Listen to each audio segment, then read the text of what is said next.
was a fantastic performer.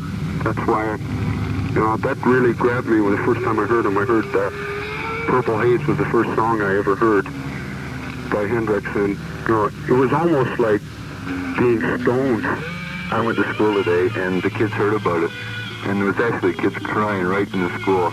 Like, it was nothing like Brian Jones, because, Jimi Hendrix is Jimi Hendrix. I think he sort of represented... Jimi Hendrix, the American Negro Indian, considered by many as one of the world's finest electric guitarists, died today in London. He was 25. His appearance on stage, to put it mildly, was outlandish. But his ability with the guitar was exceptional, making him a considerable influence on pop music. Here is Jimi Hendrix producer, Eddie Kramer. Oh, I worked with him since 1967, in fact. Since when he first came to England, I've done all his albums. I don't think Jimmy ever lost any speed in playing and attack and virtuosity. I don't think that ever lessened. It just was different. It became different. He didn't want to show off anymore. It was more of a personal feeling. He didn't want to stand up in front of an audience and shove the guitar between his crotch and do all the sexual things that started him off and got him famous in the beginning. He didn't want to do that. He just wanted to stand there and play his music, which, if you saw him later on, he was doing that.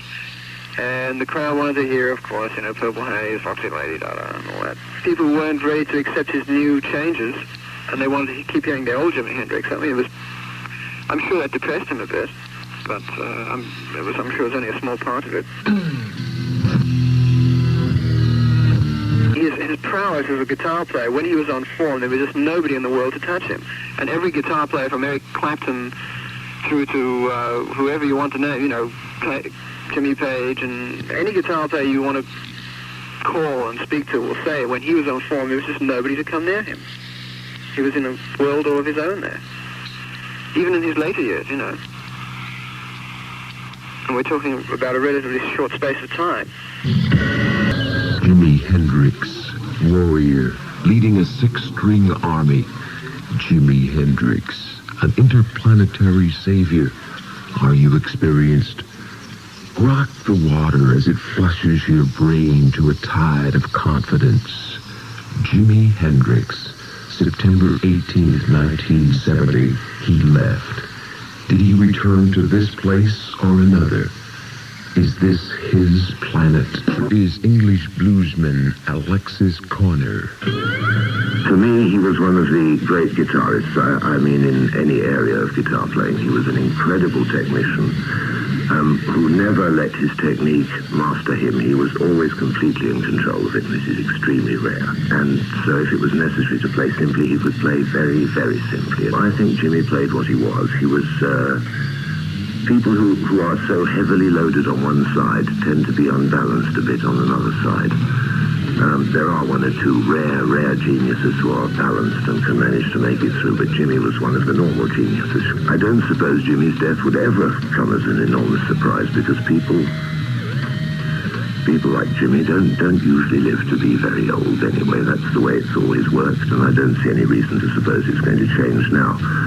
But I didn't think it would be as much of a shock as it was. I'm very, very sad that I'm not going to hear Hendrix again. Eric Burden spoke of his friend Jimi Hendrix several hours after learning of the death. Well, I had so much to feel, and it's pretty hard to handle. And he gets so messed up and so stifled artistically that he didn't know where to look to for friendship. He didn't recognize friendship when he saw it.